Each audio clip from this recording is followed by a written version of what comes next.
Hello students, welcome to शिक्षा academy.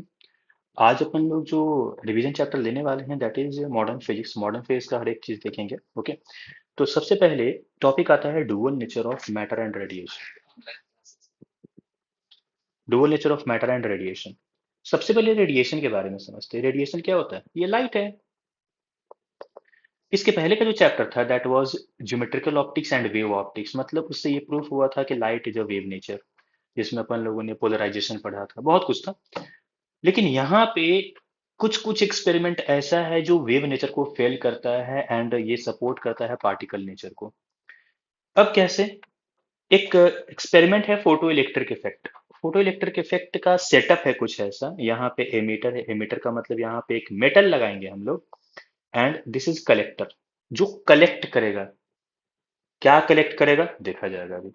तो सबसे पहले तो ये एमीटर लगाया, मतलब एक मेटल लगाया, यहाँ पे एक कलेक्टर लगाया, इसको एक वैक्यूम ट्यूब में बंद कर दिया गया है। एंड ये वायर जहां से करंट पास होगा जो भी है, सपोज करते हैं कि फिलहाल ये बैटरी नहीं है अभी, सिर्फ और सिर्फ एक वायर कनेक्टेड है, वायर, बैटरी नहीं है।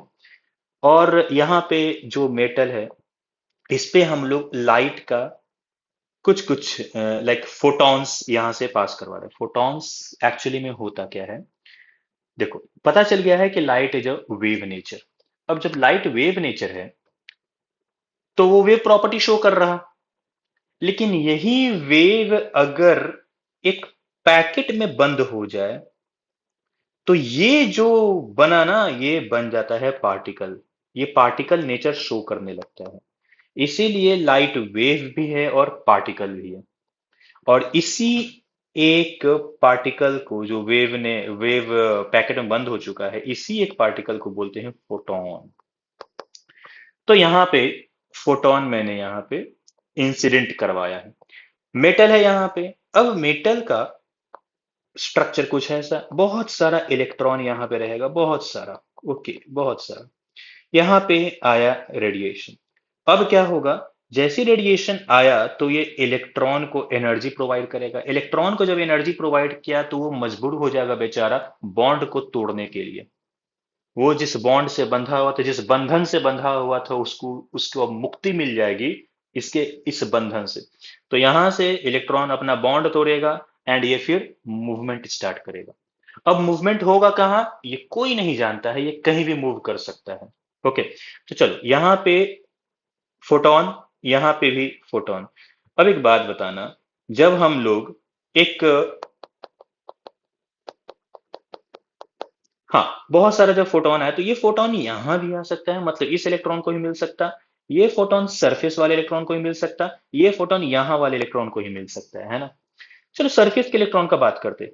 सपोज करते हैं कि एनर्जी है 1.9 इलेक्ट्रॉन वोल्ट, किसी मेटल से इलेक्ट्रॉन को निकालने का मिनिमम वैल्यू 1.9 इलेक्ट्रॉन वोल्ट। अब ये 1.9 इलेक्ट्रॉन वोल्ट का अगर हम लोग एनर्जी प्रोवाइड करेंगे तो अब तो ये अपना बॉन्ड तोड़ देगा, क्योंकि उसको सफिशिएंट एनर्जी मिल चुका है और ये निकल लेगा। लेकिन व्हाट अबाउट दिस इलेक्ट्रॉन? 1.9 तो आपने दिया, 1.9 इसने बॉन्ड तोड़ने में लगा दिया, इसके बाद क्या? इसके बाद तो कुछ नहीं है ना। ये बेचारा अब थोड़ा सा बॉन्ड तोड़कर आगे जाएगा, इसका एनर्जी खत्म, मतलब वहां बैठ जाएगा, एनर्जी खत्म है। ठीक है, सपोज करते कि हम लोगों ने 1.9 देकर 2.1 इलेक्ट्रॉन वोल्ट दिया है। 2.1 इलेक्ट्रॉन वोल्ट देने का मतलब क्या है कि ये तो आया। ठीक है, मैं फिर से बताता। ये जो मेटल था, यहाँ पे एक फोटोन यहाँ आया, एक फोटोन इस इलेक्ट्रॉन को मिला और एक फोटोन मिला यहाँ के इलेक्ट्रॉन को। यहाँ के इलेक्ट्रॉन का बात करते, 2.1 का एनर्जी दिया, 1.9 गया है इसके बॉन्ड को तोड़ने में, मतलब एनर्जी कितना बच गया? 0.2, और 0.2 काइनेटिक एनर्जी से ये बाहर निकल जाएगा। लेकिन व्हाट अबाउट दिस? इसके पास भी 0.2 है, लेकिन ये जैसे थोड़ा आगे गया, कोलिजन हुआ, बहुत सारा इलेक्ट्रॉन बैठा हुआ है, कोलिजन हुआ, 0.2 खत्म। जैसे ही यहां पे पहुंचा, फिर से ये तोड़ा, यहां पे 0.2 खत्म। चलो एनर्जी बढ़ाते।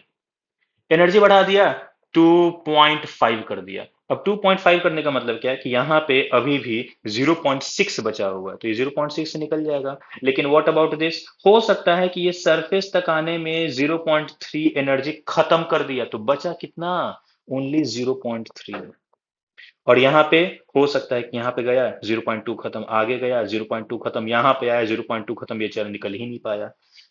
तो यहाँ पे जैसे जैसे हम लोग लाइट देंगे वैसे वैसे यहाँ से इलेक्ट्रॉन निकलना स्टार्ट हो जाएगा, और एक फोटोन बस एक इलेक्ट्रॉन को ही टकराएगा। इससे प्रूफ होता है कि ये पार्टिकल नेचर है। एक फोटोन बस एक इलेक्ट्रॉन से ही टकरा सकता है, ऐसा नहीं है कि एक इलेक्ट्रॉन बैठा हुआ है, कम एनर्जी लिया, अच्छा फोटोन दूसरा आया और एनर्जी दिया, और एनर्जी दिया, और एनर्जी दिया, और ये सफिशिएंट एनर्जी लेकर निकल लिया। ऐसा नहीं हो सकता है। अगर ऐसा होता तो ये अभी भी वेव नेचर को ही शो करता। ठीक है, अगर हम लोगों को किसी को गोली मारना है, अपने पास एक बुलेट है और 5 लोग है, ऑब्वियस एक बुलेट से 5 लोग नहीं मरेंगे, साउथ इंडियन मूवी नहीं चल रही यहाँ पे। ठीक है, एक बंदूक एक बुलेट से एक ही आदमी मर सकता है, यहाँ पे भी एक फोटोन एक ही इलेक्ट्रॉन से टकरा सकता है। तो यहां से बहुत सारा इलेक्ट्रॉन निकलेगा which have some kinetic energy.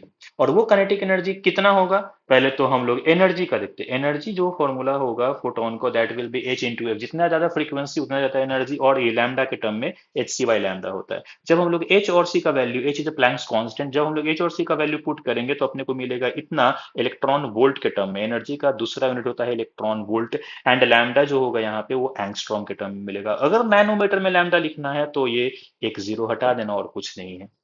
Okay, तो हम लोगों ने एनर्जी दिया एच इंटू एफ, कुछ बॉन्ड टूट गया, इसको बोलते हैं फाई। फाई का मतलब होता है वर्क फंक्शन। वर्क करने के लिए एटलीस्ट उतना एनर्जी चाहिए ही चाहिए, क्योंकि बॉन्ड तोड़ने में तो एनर्जी जाएगा ही। फाई, एंड जो बचा that will B kinetic energy. यहाँ पे मैक्सिमम क्यों लिखा हुआ है? मैक्सिमम का बोलने का मतलब है क्या कि जो काइनेटिक एनर्जी है, आपने देखा ये जीरो भी था, ये कुछ रेंज में था, एंड ये मैक्सिमम तक था। जो इलेक्ट्रॉन सरफेस पे है उसका मैक्सिमम काइनेटिक एनर्जी, जो फोटोन पहुंच ही नहीं पाए सरफेस तक उसका जीरो एनर्जी, एंड जो फोटोन कुछ एनर्जी लॉस कर दिया उसका इस रेंज में रहेगा, है ना। तो इसीलिए यहाँ पे लिखा हुआ range of kinetic energy of electrons from zero से लेकर काइनेटिक एनर्जी का मैक्सिमम वैल्यू तक हो सकता है। यहाँ पे फाई को बोलते हैं वर्क फंक्शन, मतलब मिनिमम अमाउंट ऑफ एनर्जी जो लगेगा अपने को इलेक्ट्रॉन को निकालने में। What about this lambda naught? ये फाई को ही हम लोगों ने बोला है लैम्डा नॉट। ओके, तो लैम्डा नॉट का मतलब होता है थ्रेश होल्ड वेवलेंथ, मतलब एटलीस्ट उतना वेवलेंथ तो चाहिए ही चाहिए। इससे ज्यादा वेवलेंथ हुआ काम खत्म, क्योंकि ज्यादा वेवलेंथ का मतलब एनर्जी कम, एनर्जी कम मतलब नहीं पहुंच पाया सफिशियंट। ठीक है, चलो यहाँ पे है H F nought. H F nought का मतलब ये जो फ्रीक्वेंसी होगा that will be threshold frequency. Okay, अब जैसे यहाँ पे अगर, अब बात समझना, इलेक्ट्रॉन यहाँ पे आ गया, हम लोग लगातार लाइट दिए जा रहे हैं, लगातार लाइट से इलेक्ट्रॉन निकलता जा रहा, निकलता जा रहा, लेकिन होता क्या है ना, स्टार्टिंग में जैसे तुम आपने फोटोन दिया, इलेक्ट्रॉन निकला, थोड़ा आगे पहुंच गया।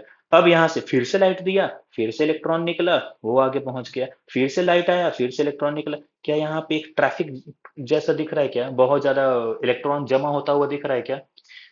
अब ट्रैफिक लग चुका है। जब ट्रैफिक बहुत ज्यादा लगता है तो कौन आता है? Traffic police. यहाँ पे ये ट्रैफिक पुलिस है। ये क्या करेगा, इस तरफ पॉजिटिव चार्ज, पॉजिटिव पोटेंशियल लाएगा, एंड ये पॉजिटिव का काम क्या है? इलेक्ट्रॉन को खींचना। इलेक्ट्रॉन को खींचना स्टार्ट कर देगा। तो क्या ये ट्रैफिक कम कर रहा कि नहीं कर रहा? हाँ बिल्कुल कम कर रहा है। तो जैसे जैसे पोटेंशियल बढ़ाएंगे वैसे वैसे ये ट्रैफिक को कम करता जाएगा और करंट बढ़ता जाएगा। क्यों? क्योंकि पहले इलेक्ट्रॉन यहीं तक पहुंच पा रहा था, धीरे धीरे चल रहा था, इसने इसको एक्सेलरेट करवा दिया। पॉजिटिव पोटेंशियल ने कुछ स्पीड बढ़ा दिया, तो इलेक्ट्रॉन अब जल्दी जल्दी पहुंच रहा। ठीक है, और वही इलेक्ट्रॉन जैसे ही यहाँ पे पहुंचेगा, इसको मिल गया एक वायर, क्योंकि उसको प्रॉब्लम हो रहा था वैक्यूम में चलने में, लेकिन काइनेटिक एनर्जी के कारण चलना पड़ रहा था उसको। लेकिन जैसे ही यहाँ पहुंचा तो उसको वायर मिल गया है। वायर मिल गया तो आराम से ये क्रॉस हो सकता। और जैसे ही क्रॉस होगा तो यहाँ पे करंट प्रोड्यूस हुआ, this current is called photo current. अब यहाँ पॉजिटिव पोटेंशियल के कारण ये स्पीड थोड़ा ज्यादा हो गया, तो फोटो करंट ज्यादा मिलने लगेगा हम लोगों को। ओके, अब हम लोग चाहते हैं कि ये जो फोटॉन से इलेक्ट्रॉन निकल रहा है ये यहाँ पहुंचे ही नहीं, तो हम लोग क्या करेंगे? एक ऐसा पोटेंशियल लगाएंगे जो इलेक्ट्रॉन को रिपेल कर सके। ऑब्वियस है, यहाँ पे हम लोगों को ऐसा बैटरी लगाना पड़ेगा। मतलब ये नेगेटिव पोटेंशियल इस इलेक्ट्रॉन को क्या करेगा? रिपेल करेगा। इलेक्ट्रॉन आया, अरे भाई रुक रुक रुक, और इलेक्ट्रॉन आया, अरे रुक जा रुक जा, यहां तक आया। अगर यहां तक आकर ये रुक गया तो समझ जाओ अब ये इस प्लेट पे नहीं आने वाले, क्योंकि अब तो यू टर्न लेगा ये। ओके, तो यहां तक अपने को रोकना पड़ेगा। यहां तक रोकने के लिए हम लोग क्या करेंगे? जितना काइनेटिक एनर्जी है उतना ही इलेक्ट्रॉन वोल्ट प्रोवाइड करेंगे। जितना इलेक्ट्रॉन वोल्ट प्रोवाइड करेंगे, ठीक है, जितना इलेक्ट्रॉन वोल्ट प्रोवाइड करेंगे उससे क्या होगा? वो इलेक्ट्रॉन रुक जाएगा। अगर काइनेटिक एनर्जी है 0.6 और हमने दिया है पोटेंशियल 0.4 का, तो अभी भी 0.2 के काइनेटिक एनर्जी से ये क्या होगा, पहुंच जाएगा यहाँ पे। तो हम लोगों को 0.6 काइनेटिक एनर्जी रोकने के लिए 0.6 वोल्ट ही देना पड़ेगा। Okay. Okay, current end voltage का ग्राफ दिख रहा होगा आपको। ये वो करंट है, ये वो करंट है जहाँ पे कोई पोटेंशियल अप्लाई नहीं किया हुआ था। जैसे जैसे हम लोग वोल्टेज बढ़ाएंगे वैसे वैसे करंट भी बढ़ता जाएगा। अभी मैं बताया, क्योंकि इलेक्ट्रॉन को खींचना स्टार्ट कर देता है, बढ़ा रहे बढ़ा रहे बढ़ा रहे, लेकिन एक टाइम के बाद सेचुरेट हो जाता है। सेचुरेट का मतलब क्या है, हम लोग मान लो 5 इलेक्ट्रॉन निकाल पा रहे थे हर एक सेकेंड में, 5 इलेक्ट्रॉन, और ये खींच रहा था 2 इलेक्ट्रॉन, 3 इलेक्ट्रॉन अभी बंद है। हम लोग 5 इलेक्ट्रॉन निकाल पाते, ये खींच रहा है 4 इलेक्ट्रॉन। हम लोग 5 इलेक्ट्रॉन निकाल रहे थे, अब खींचने लगा है 5 इलेक्ट्रॉन, वोल्टेज बढ़ाया, 5 इलेक्ट्रॉन खींचने लगा। अब वोल्टेज बढ़ाने से कोई फायदा है क्या? हम लोग 5 इलेक्ट्रॉन निकाल पा रहे हैं, इसका ताकत है 7 इलेक्ट्रॉन खींचने का, कोई मतलब नहीं है। ठीक है, इसीलिए करंट सेचुरेट हो जाता है। आप पोटेंशियल कितना ही बढ़ाओ, करंट से कोई फर्क नहीं पड़ेगा। अब अगर करंट को जीरो बनाना है तो हम लोग नेगेटिव में पोटेंशियल लगाएंगे, और जिस पोटेंशियल पे ये पूरा का पूरा इलेक्ट्रॉन रुक गया, that is called stopping potential. Okay, यहाँ पे ये सब ग्राफ बहुत ही ज्यादा इंपॉर्टेंट है, ध्यान देना। वी एंड आई, ये अभी भी ग्राफ देखा आपने। ओके, तो ये तीन तीन ग्राफ लिया है, कुछ तो डिफरेंस होगा इन तीनों में, क्या डिफरेंस है वो जरा समझते हैं। यहाँ पे जो फ्रीक्वेंसी है, F1 F2 F3, किसका फ्रीक्वेंसी ज्यादा किसका फ्रीक्वेंसी कम, ऑब्वियस सी बात है। हम लोग ज्यादा एनर्जी अगर देंगे तो ज्यादा काइनेटिक एनर्जी मिलेगा यहाँ पे, और ज्यादा काइनेटिक एनर्जी मिलेगा तो इलेक्ट्रॉन वोल्ट भी ज्यादा प्रोवाइड करना पड़ेगा अपने को, वोल्ट ज्यादा प्रोवाइड करना पड़ेगा। तो जिसका स्टॉपिंग पोटेंशियल ज्यादा उसका एनर्जी ज्यादा, मतलब यहाँ से पता चलता है कि फ्रीक्वेंसी 1 बहुत ही ज्यादा होगा, फ्रीक्वेंसी 2 कम होगा, फ्रीक्वेंसी 3 और कम होगा। यहाँ पे देखते हैं, यहाँ पे इलेक्ट्रॉन वोल्ट, यहाँ पे जो स्टॉपिंग पोटेंशियल वो सबका सेम है, मतलब हम लोग सेम लाइट इंसिडेंट करवा रहे हैं। लेकिन ये ग्राफ अलग अलग क्यों बन रहा? एक का ताकत है 5 इलेक्ट्रॉन निकालने का, एक का ताकत है 10 इलेक्ट्रॉन निकालने का, एक का ताकत है 12 इलेक्ट्रॉन निकालने का। तो ऑब्वियसली 12 इलेक्ट्रॉन वाला करंट ज्यादा देगा, मतलब यहाँ पे सेचुरेशन करंट 12 इलेक्ट्रॉन का ज्यादा होगा। मतलब यहाँ पे फ्रीक्वेंसी से कोई लेना देना नहीं, यहाँ पे इंटेंसिटी है। एक में हम लोग बल्ब लगाए हैं एक, वो उसका ताकत है 5 इलेक्ट्रॉन निकालने का, तो अब बल्ब लगा देंगे दो, जिसका ताकत होगा 10 इलेक्ट्रॉन निकालने का। तो यहाँ पे हम लोग बोल सकते हैं कि इसका इंटेंसिटी सबसे ज्यादा, इसका इंटेंसिटी कम, इसका इंटेंसिटी और कम होगा। ओके, चलो ग्राफ देखते हैं काइनेटिक एनर्जी एंड फ्रीक्वेंसी का। बहुत ही इजी ग्राफ है ये वाला, फॉर्मूला अभी भी आपको समझ में आ गया होगा। काइनेटिक एनर्जी का formula H F minus five लिख सकते हैं। क्या ये y equal to M X plus C straight line की इक्वेशन में फिट बैठ रहा है? ये हो गया y, ये हो गया है x, जो माँ ये m है दैट इज स्लोप, स्लोप क्या हो गया h के बराबर। ओके, ये है m, एंड वो जो y इंटरसेप्ट है वो -5 है, -5 का मतलब कहीं यहाँ पे। लेकिन कभी भी ये ग्राफ ऐसा स्ट्रेट, ये कंटिन्यूअस लाइन नहीं बनाना, क्योंकि काइनेटिक एनर्जी नेगेटिव में पॉसिबल होता ही नहीं, इसीलिए ऐसा शो किया जाता है ताकि पता चले कि नेगेटिव में तो टकरा रहा है, लेकिन एग्जैक्टली वहां तक पहुंचता ही नहीं है। ओके, 1/λ के साथ भी कुछ ऐसा ही सीन है, आप देखोगे यहाँ पे बस एक डिफरेंस आएगा, स्लोप एच सी हो जाएगा, वहां पे स्लोप एच आया था। ओके, चलो आते हैं मैटर वेव पे। मैटर वेव का मतलब है कि अभी तक देखा कि जो ऑप्टिक्स, जो लाइट, ऑप्टिक्स में देखा था कि जो लाइट वेव है, एक्चुअली में वो पार्टिकल नेचर भी शो करता है। ओके, पार्टिकल नेचर भी शो करता है, लेकिन जो मैटर, जो पार्टिकल एक्चुअली में पार्टिकल है, क्या वो वेव नेचर शो करता है? मतलब उल्टा कहानी। हाँ बिल्कुल शो करता है, एंड जो वेवलेंथ बनाता है that is called de Broglie wavelength. Okay, चलो पार्टिकल के बारे में देखते हैं। यहाँ पे एक फॉर्मूला मिलेगा आपको, इसको आपको रट जाना है। Okay, H by P, lambda equal to H by P, रट जाना है आपको। अब एनर्जी और मोमेंटम के बीच में एक रिलेशन होगा, एनर्जी इक्वल टू होता है half M V square, and ये मोमेंटम के टर्म में लिख सकते हैं P square by 2m। P √2m के, यहाँ पे 2m को उधर फेंक दो एंड रूट को लगा दो यहाँ पे, तो √2m के हो जाएगा। तो क्या हम लोग मोमेंटम को ऐसे लिख सकते हैं? बिल्कुल लिख सकते हैं। और काइनेटिक एनर्जी अभी भी देखा, इलेक्ट्रॉन वोल्ट के टर्म में लिखा जा सकता है। तो ये हो गया है इलेक्ट्रॉन वोल्ट। अब जब हम लोग इलेक्ट्रॉन का देखेंगे, तो अब देखो यहाँ पे क्या है, एच का वैल्यू पता है, टू का वैल्यू पता है, मास ऑफ इलेक्ट्रॉन पता है, वैल्यू ऑफ इलेक्ट्रॉन पता है, मतलब सीधा सीधा वोल्ट पे डिपेंड कर रहा है कि नहीं कर रहा? बिल्कुल कर रहा है। तो क्या हम लोग हर एक का वैल्यू अगर पुट करेंगे तो कुछ आंसर आएगा? आंसर ये आएगा 12.27 in case of electron, 12.27 upon √v, इसको हम लोग √150 भी लिखते हैं। आप लोग लिख लेना, √150 भी लिखा जाता है। ओके, 12 का स्क्वायर होता है 144, और ये थोड़ा ज्यादा मतलब 150। अगर यहीं पे हम लोग प्रोटॉन का मास, प्रोटॉन का वैल्यू पुट करेंगे तो ये आंसर ये आएगा। अल्फा पार्टिकल में आंसर ये रट जाना है, बिना सोचे समझे रट जाना है। ओके, फॉर गैस मॉलिक्यूल, अब देखो गैस का एक पार्टिकल का, एक मॉलिक्यूल का जो एनर्जी होता है that will B F/2 kT, degree of freedom. F मतलब अगर मोनो एटॉमिक है तो ये 3 हो जाएगा, तो 3/2 kT में अगर टू टू कैंसिल कर देते हैं, 3/2 kT मतलब एनर्जी है ये, तो एनर्जी की जगह पे 3/2 kT पुट किया, टू टू खत्म कर देते हैं तो क्या 3 m kT बनेगा? बिल्कुल बनेगा। यहाँ पे टी क्या है? टेम्परेचर है, एंड के क्या है? बोल्ट्जमैन कांस्टेंट है। ओके, चलो यहाँ तक हुआ डुअल नेचर। एटॉमिक स्ट्रक्चर देखते हैं। एटॉमिक स्ट्रक्चर में आपको पता होगा कि बीच में एक न्यूक्लियस होता है, बहुत सारा एक्सपेरिमेंट हुआ था, रदरफोर्ड, ये वो प्लम पूलिंग मॉडल जो भी होता है। तो जो बाद में एक्सेप्टेबल रहा that was Bohr's atomic model.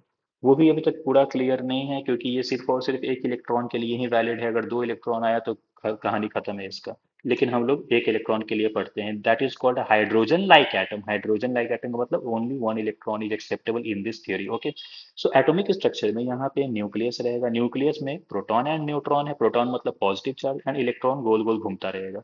तो गोल गोल घुमाने वाला कौन है? अरे सर, यहाँ पे इलेक्ट्रोस्टैटिक फोर्स है, K Q1 Q2/r²। तो क्यू मतलब पहला charge JD, K Q1 Q2/r²। And ये जो फोर्स है, क्या ये सेंट्रीपिटल का काम कर रहा है? mv²/r का। आर आर कैंसल हो जाएगा। ओके, बाद में देखते हैं इसको। सेकंड पोस्टुलेट क्या बोलता है कि जो इलेक्ट्रॉन्स है वो किसी एक स्पेसिफिक ऑर्बिट में ही मूव कर सकता है। यहाँ मूव कर सकता है, यहाँ मूव कर सकता है, यहाँ मूव कर सकता है, यहाँ मूव कर सकता है। रदरफोर्ड यहीं पे फेल हो गया था। तो बोर्स ने बताया कि ये जो इलेक्ट्रॉन घूमता है ये एक स्पेसिफिक ऑर्बिट्स में ही घूमेगा। और ऑर्बिट्स में घूमने का मतलब क्या है कि n=1 हो सकता है, 2 हो सकता है, 3 हो सकता है। कभी भी आपने ऑर्बिट का नाम n=1.7 नहीं सुना होगा, होता ही नहीं है। इलेक्ट्रॉन यहाँ पे स्टेबल है ही नहीं। ओके, यहाँ पे स्टेबल हो सकता है, यहाँ पे स्टेबल हो सकता है, यहाँ पे स्टेबल हो सकता है। ओके, इसीलिए NH/2 पाई। ओके, तो n का वैल्यू यहाँ पे 1 2 3 4 जो भी होगा, ये हम लोग एक्चुअली में प्रूफ कर सकते हैं ड्यूअल नेचर का जो डी ब्रॉगली वेवलेंथ है वहां से। चलो तो, और इन दोनों को जब हम लोग मिलाएंगे तो अब देखो क्या है ना कि मास अपने को पता होता है, के का वैल्यू पता है। यहाँ पे के बोल्ट्जमैन कांस्टेंट नहीं, यहाँ पे इलेक्ट्रोस्टैटिक कांस्टेंट है 9 × 10⁻⁹। जेड का वैल्यू पता होता है, कैसे? जेड मतलब एटॉमिक नंबर। आपने हाइड्रोजन लिया है, हीलियम लिया, लिथियम लिया है, इससे पता चलता है। इलेक्ट्रॉन का वैल्यू पता है, बस रेडियस और वी का हम लोगों को पंगा चल रहा है। तो यहाँ से हम लोग दो इक्वेशन लिख कर V और R हम लोग फाइंड करेंगे। तो जब हम लोग आफ्टर सॉल्विंग 1 and 2, यहाँ ध्यान देना, तो क्या R इक्वल टू ये मिल रहा है क्या? n² बाई जेड, मतलब ये जो रेडियस है वो n² और z पे डिपेंड करता है। दूसरा क्या है, ये जो स्पीड है वो किस पे डिपेंड करता है? V/z/n, मतलब V प्रोपोर्शनल टू Z/n। आप याद रखना, भजन भजन भजन। ओके, एंड ये जो वैल्यू है वो होता है 2.18 × 10⁻⁶। यहाँ पे इसको हम लोग C/137 भी बोलते हैं। ओके, ओके, तो कभी सी के टर्म में आ जाए तो आप ऐसे ये कर सकते हैं। आप इसको थर्ड पोस्टुलेट पे ध्यान देना। थर्ड पोस्टुलेट होता है कि जो इसके पास एनर्जी होगा, अब क्या है ना, ये नेगेटिव चार्ज है, ये पॉजिटिव चार्ज है, तो एक interaction energy that is called electrostatic potential energy. और ये घूमता जा रहा है, इसके पास काइनेटिक एनर्जी। तो total energy is the sum of potential plus kinetic. Potential का मतलब K Q1 Q2/r, काइनेटिक का मतलब ½ mv²। अब जब इसको सॉल्व करेंगे तो अपने को टोटल एनर्जी मिलेगा इतना, काइनेटिक एनर्जी मिलेगा इतना, पोटेंशियल एनर्जी मिलेगा इतना। आप इन दोनों को कंपेयर करना, बस एक माइनस का डिफरेंस है और कुछ नहीं। आप इन दोनों को कंपेयर करो, बस डबल का डिफरेंस है, माइनस रहेगा। तो अगर हम लोगों को टोटल एनर्जी पता है, काइनेटिक तक पहुंचना है, माइनस से मल्टीप्लाई करो। टोटल एनर्जी पता है, पोटेंशियल तक पहुंचना है, 2 से मल्टीप्लाई करो, काम खत्म। अब देखो यहाँ पे एनर्जी डायग्राम, अगर एनर्जी का बात करो तो क्या आया? 13.6 Z² by n²। 13.6 Z² by n, N का वैल्यू 1, एन का वैल्यू 2, एन का वैल्यू 3। जब हम लोग पुट करेंगे तो आंसर अपने को ये मिलता जाएगा। ओके, तो उसके अकॉर्डिंग मैंने काइनेटिक एंड पोटेंशियल भी लिख लिया। आप समझो इस बात को कैसे लिखा है, आप लोग खुद से करो। ओके, चलो अब एमिशन, जब इलेक्ट्रॉन को हम लोग फोटोन प्रोवाइड करते हैं, अभी भी जो देखा आपने फोटो इलेक्ट्रिक इफेक्ट में, तो वो एक अपनी जगह को छोड़कर ऊपर चला जाता है, दूसरे ऑर्बिट पे चला जाता है, हायर स्टेट में चला जाता है। लेकिन जब वो अपना एनर्जी लूज कर देगा, उसको वहां मन नहीं लगेगा, बेचारे को घर का खाना चाहिए, तो वो क्या होगा? अपने घर वापस आएगा। घर वापस आएगा तो वो फर्स्ट ऑर्बिट में गिर सकता है, सेकंड ऑर्बिट में गिर सकता है, थर्ड ऑर्बिट में गिर सकता है, तो इसके अकॉर्डिंग नाम दिया गया है। अगर कोई इलेक्ट्रॉन फर्स्ट ऑर्बिट में आ रहा है, कहीं से भी आएगा, उसको लाइमन सीरीज बोलेंगे। सेकंड के लिए बार्मर पार्सन ब्रैकेट एंड पीफन, ऐसा याद रखना आप। इसको बोलते हैं फर्स्ट लाइन, इसको बोलते हैं लास्ट लाइन। फर्स्ट लाइन का मतलब जस्ट एक ऊपर से आया, लास्ट लाइन का मतलब इनफाइनाइट वाले ऑर्बिट से आ रहा है। ओके, चलो कैलकुलेशन ऑफ वेवलेंथ कैसे किया जाता है आप देखो। एनर्जी ऑफ फोटोन क्या है, एच सी बाई लैम्डा। मतलब जब इलेक्ट्रॉन यहाँ से यहाँ गिरा ना, तो एक फोटोन रिलीज किया। ये फोटोन क्या होगा, यहाँ का एनर्जी कुछ और था, यहाँ का एनर्जी कुछ और था, तो कुछ ना लॉस किया ना, वो लॉस कहाँ करेगा, ये गया।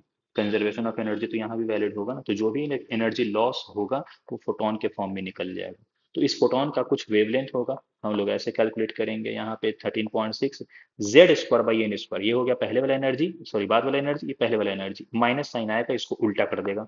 एन वन पहले लिखेंगे, एन टू बाद में लिख देंगे। एंड एच सी को जब नीचे करेंगे तो इसको बोलते हैं रिडबर्ग कांस्टेंट। रिडबर्ग कांस्टेंट का वैल्यू होता है 1.01 10 पावर 7, और जो वेवलेंथ होगा that was in angstrom. Okay, चलो अब न्यूक्लियस देखते हैं। न्यूक्लियस मतलब radius of atom, 10 power minus 10 nucleus का जो, तो रेडियस ऑफ एटम ये है, रेडियस ऑफ न्यूक्लियस ये है।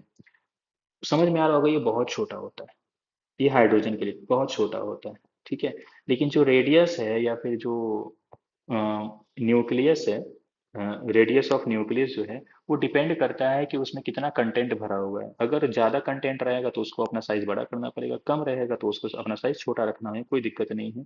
एंड ये डिपेंड करता है न्यूक्लियॉन्स पे। न्यूक्लियॉन्स क्या है, जो न्यूक्लियस के अंदर रहता है, चाहे वो प्रोटॉन हो या न्यूट्रॉन हो, इन दोनों को हम लोग न्यूक्लियॉन्स बोलते हैं। ओके, तो volume of nucleus is directly proportional to the number of nucleons. Nucleons का मतलब प्रोटॉन प्लस न्यूट्रॉन। आप ऐसे याद रखो, ए मतलब ऑल, ऑल मतलब प्रोटॉन भी है न्यूट्रॉन भी है। ठीक है, ये लोग कंफ्यूज रहते हैं, एलिमेंट लिखा है जेड, लिखा है ए, लिखा है जेड, क्या है एटॉमिक नंबर, ए क्या है प्रोटॉन मतलब मास नंबर है, तो जेड मतलब atomic number mass of proton, A मतलब ऑल, ऑल मतलब न्यूट्रॉन प्लस प्रोटॉन दोनों।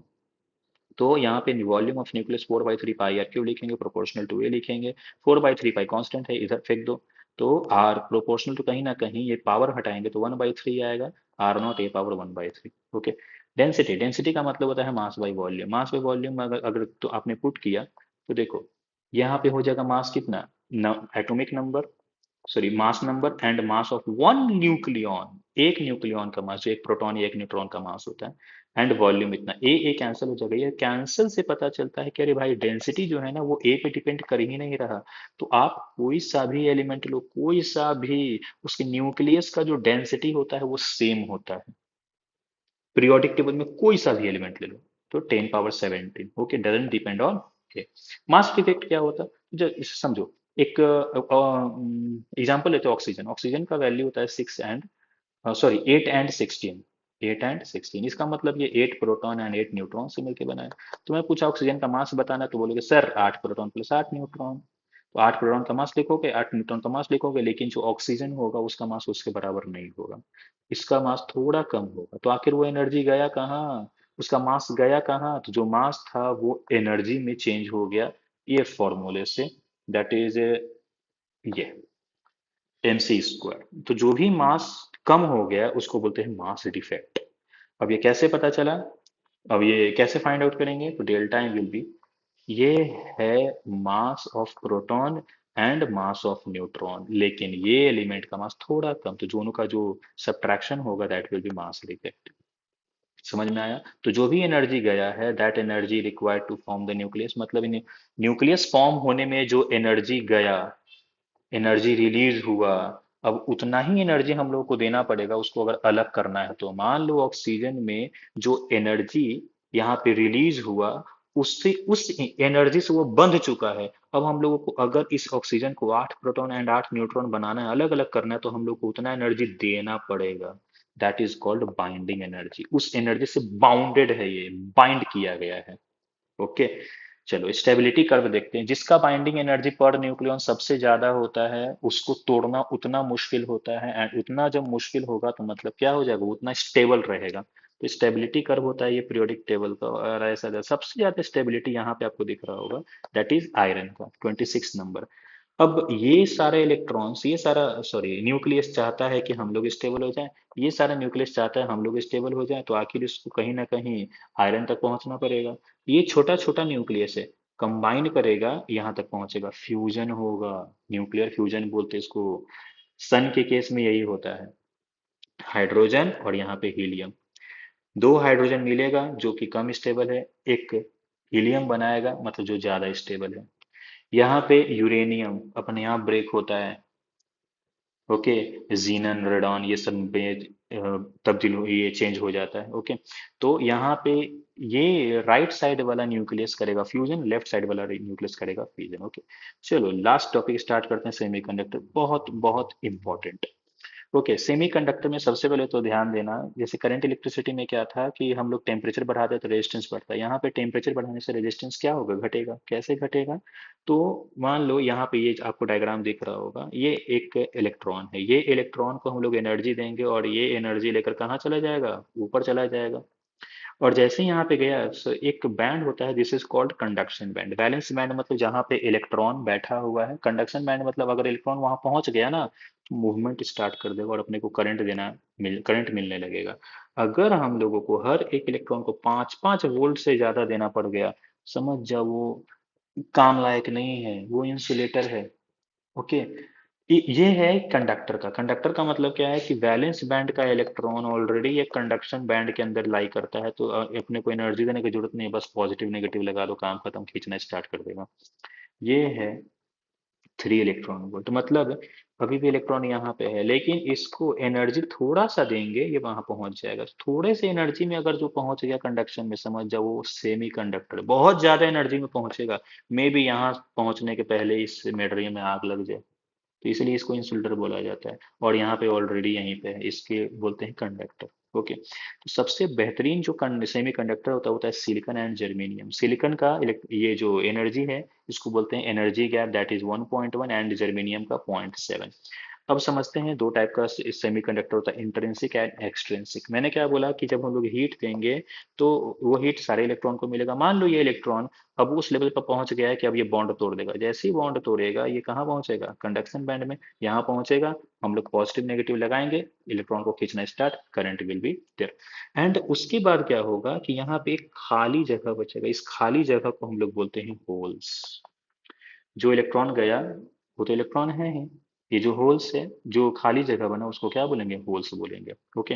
तो ये होता है पूरा प्योर सेमीकंडक्टर। मतलब सिलिकॉन अगर आपने यूज किया तो हर जगह सिलिकॉन सिलिकॉन ही यूज होगा, 4 बॉन्ड बनाता है सिलिकॉन, ठीक है, कार्बन वाले ग्रुप में आता है पीरियोडिक टेबल में। अगर हम लोग इसको थोड़ा सा इम्प्योर कर दें, इसको बोलते हैं डोपिंग। आपने सुना होगा ये जो प्लेयर्स होते हैं वो उनका डोपिंग टेस्ट करवाया जाता है, मतलब उन्होंने कुछ ऐसा सप्लीमेंट तो नहीं लिया है ना ताकि उनको एनर्जी मिलता रहे, वही डोपिंग यहाँ पे करवाएंगे हम लोग। अब डोपिंग में क्या होगा कि हम लोग एक सिलिकॉन को हटाकर उसके जगह पे कोई और लाएंगे, फॉस्फोरस, ये एक एजेंट का काम कर रहा है, ठीक है। पाकिस्तान में घुसकर एक हिंदुस्तानी एजेंट है, अब देखना वो क्या क्या कमाल करता है, इसको बोलते हैं इम्प्योर सेमीकंडक्टर।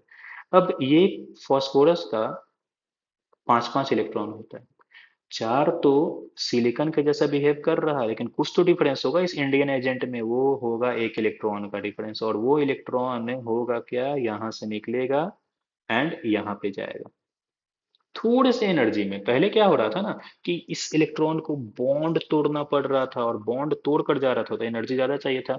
ये बेचारा ना घर का ना घाट का, ये इलेक्ट्रॉन का कोई मतलब नहीं है, बोल रहा है कि भाई जब यहाँ पे भी मेरे को कोई वैल्यू नहीं मिल रहा तो इससे अच्छा मैं थोड़े से कोई पैसे दे दे, मैं निकल लूंगा यहाँ से, घर छोड़कर चला जाऊंगा। और मिल गया, कम ही हीट में ये यहाँ से यहाँ पहुंच जाएगा। तो क्या होल्स क्रिएट हुआ, होल्स का मतलब होता है खाली जगह, बॉन्ड बनाने के लिए जो रिक्वायरमेंट होता है, बॉन्ड है ही नहीं ना इसका, तो वो अभी तक होल्स नहीं है लेकिन इलेक्ट्रॉन्स यहाँ पहुंच चुका है, इसीलिए यहाँ पे बोला कि number of electrons is very very greater. एक फॉस्फोरस आने पे एक इलेक्ट्रॉन बढ़ गया, हम लोग करोड़ों फॉस्फोरस देंगे, करोड़ों इलेक्ट्रॉन्स बढ़ जाएगा।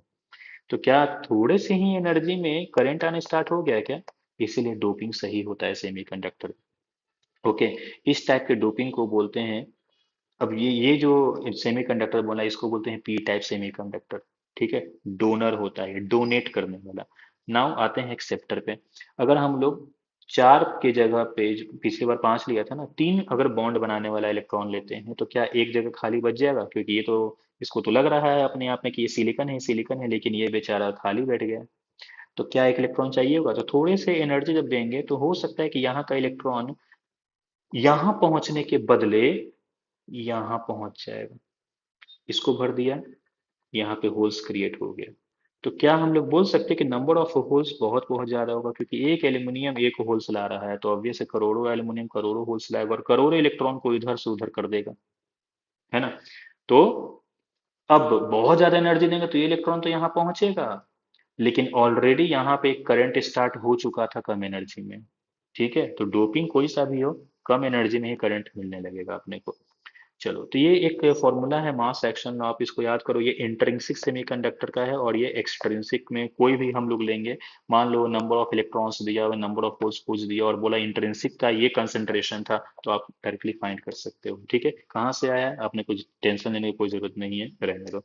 अब देखो डायोड, डायोड का मतलब क्या है कि अगर हम लोग एक पी टाइप और एक एन टाइप सेमीकंडक्टर को मिलाते हैं तो वो बन जाता है डायोड। ओके, पी टाइप का मतलब बहुत सारा होल्स, एन टाइप का मतलब बहुत सारा इलेक्ट्रॉन्स। ओके, जब ये दोनों को मिलाएंगे तो होगा क्या, अब देखो होता क्या है ना कि दोनों सेमीकंडक्टर को मिला के फेविकोल से नहीं चिपका देते हैं। हम लोगों को एक ही मटेरियल में एक तरफ पी टाइप एक तरफ एन टाइप इंजेक्ट करवाना पड़ता है, तब जाकर ये बनता है। अब देखो जैसे ही यहाँ पे दोनों को मिलाएंगे तो ये इलेक्ट्रॉन को चाहिए क्या, ये इलेक्ट्रॉन को चाहिए होल्स। ये इलेक्ट्रॉन एक्स्ट्रा है और ये होल्स को चाहिए क्या, इसको चाहिए इलेक्ट्रॉन्स, बॉन्ड बनाना है इसको। तो आराम से ये दोनों मिल जाएगा। जब ये दोनों मिल जाएगा तो एक लेयर बन गया, यहाँ पे ध्यान दो, एक लेयर बन गया है जो इलेक्ट्रॉन और होल्स को मिला रहा, इसको बोलते हैं रिकॉम्बिनेशन, कंबाइन कर रहा। अब उसके बाद यहाँ पे आते हैं, जैसे ही यहाँ पे आएंगे देखो ना जरा ध्यान से, ये इलेक्ट्रॉन गया इधर, होल्स आए इधर, तो जैसे ही इलेक्ट्रॉन यहाँ पे गया तो क्या है कि नेगेटिव चार्ज ला रहा है क्या, क्योंकि पी टाइप अगर बोला जाए ना तो पी टाइप सेमीकंडक्टर क्या था। अगर पी टाइप सेमीकंडक्टर देखो तो क्या था, क्या ये न्यूट्रल था कि पॉजिटिव चार्ज या नेगेटिव चार्ज। तो बहुत बड़ा धोखा है यहाँ पे, सबको लगता है पॉजिटिव चार्ज होगा, ये न्यूट्रल है। अगर एन टाइप का पूछो तो भी ये न्यूट्रल है, क्योंकि इलेक्ट्रॉन एंड प्रोटॉन बराबर है यहाँ पे। भले ही मिसमैच हो रहा है, अनबैलेंस हो रहा है, लेकिन ये प्रोटॉन न्यूट्रॉन इलेक्ट्रॉन बराबर है यहाँ पे। तो ये न्यूट्रल और ये भी न्यूट्रल, लेकिन जैसे ही इलेक्ट्रॉन चल के यहाँ पहुंचा, नेगेटिव चार्ज और यहाँ पे पॉजिटिव चार्ज क्रिएट होगा, ये यहाँ पे बना। दूसरा धोखा, एन टाइप में पॉजिटिव बन रहा, पी टाइप में नेगेटिव चार्ज आ रहा। ये सब धोखा याद रखो, धोखा कभी भूलना नहीं। ओके, चलो, तो ये पॉजिटिव एंड नेगेटिव के कारण एक इलेक्ट्रिक फील्ड आया, और वो इलेक्ट्रिक फील्ड अब फर्दर रिकॉम्बिनेशन को रोक देगा, क्योंकि इलेक्ट्रिक फील्ड इलेक्ट्रॉन को ऐसे फोर्स लगाएगा, इलेक्ट्रॉन चाहता है कि भाई मेरे को मिलना है इससे, लेकिन ये इलेक्ट्रिक फील्ड बोलता है नहीं नहीं, मैं नहीं मिलने दूंगा। तो हम लोग इसको देखो, यहाँ पे अगर पोटेंशियल का डायग्राम बना तो यहाँ पे पोटेंशियल ऐसा होगा, लेकिन ये पॉजिटिव चार्ज का पोटेंशियल हाई होगा, मतलब ये ऐसा गया। ये याद रखना। ओके, तो हम लोग अब इससे करंट, अब ये तो इलेक्ट्रिक फील्ड क्या है ना, रोक चुका है रिकॉम्बिनेशन को, अब कोई करंट वारंट मिल नहीं रहा।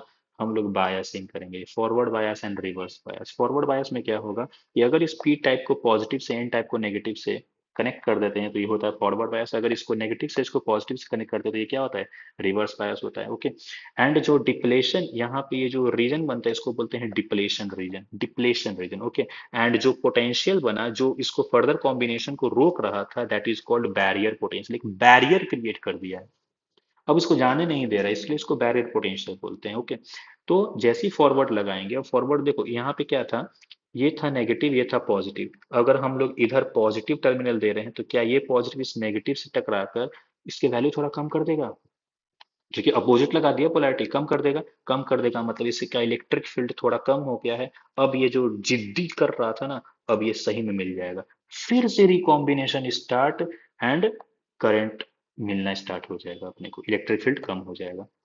लेकिन यहाँ पे रिवर्स बायस में क्या होगा, ये ऑलरेडी नेगेटिव पॉजिटिव था ना, और हम लोग यहाँ पे फिर से नेगेटिव लगा दिया, इसको और सपोर्ट मिलने लगा है, डिप्लेशन रीजन बढ़ता जाएगा। अब जब डिप्लेशन, क्योंकि इलेक्ट्रिक फील्ड बढ़ता जा रहा है ना, डिप्लेशन रीजन बढ़ता जा रहा है, तो मतलब अब पहले तो रिकॉम्बिनेशन हो ही नहीं रहा था ना, लेकिन अब तो और नहीं हो रहा, एकदम 0%। एक टाइम आता है जब इलेक्ट्रिक फील्ड बहुत बढ़ गया, बहुत बढ़ गया, बहुत बढ़ गया, बहुत बढ़ गया, एक टाइम आएगा जब ये इलेक्ट्रिक फील्ड इसके बॉन्ड को तोड़ना स्टार्ट कर देगा, जो बीच में बैठा हुआ था ना इलेक्ट्रॉन एंड होल्स, उसके बॉन्ड को तोड़ना स्टार्ट कर देगा। एंड फर्दर वो इलेक्ट्रॉन ऐसा जाने लगेगा, होल्स ऐसा जाने लगेगा, फिर से करंट, एंड यहाँ पे ये फ्यूज हो जाता है, बर्बाद हो जाता है। क्यों, अचानक से इलेक्ट्रिक फील्ड इतना आया ना कि सारा का सारा इलेक्ट्रॉन होल्स टूटने लगा, टूटने लगा, टूटने लगा, बहुत सारा करंट आ गया, इतना ज्यादा करंट आ गया कि हीटिंग से कारण खराब हो गया। इसको बोलते हैं हम लोग ब्रेकडाउन वोल्टेज। ठीक है। तो ये फॉरवर्ड बायस का, यहाँ पे V I characteristic forward bias का ये ग्राफ है, रिवर्स बायस का ये 0 0 0 0 जो अचानक से करे। ठीक है। चलो अब आते हैं लॉजिक गेट्स पे। लॉजिक गेट्स में तीन मेन गेट्स होता है, दैट इज नॉट और एंड।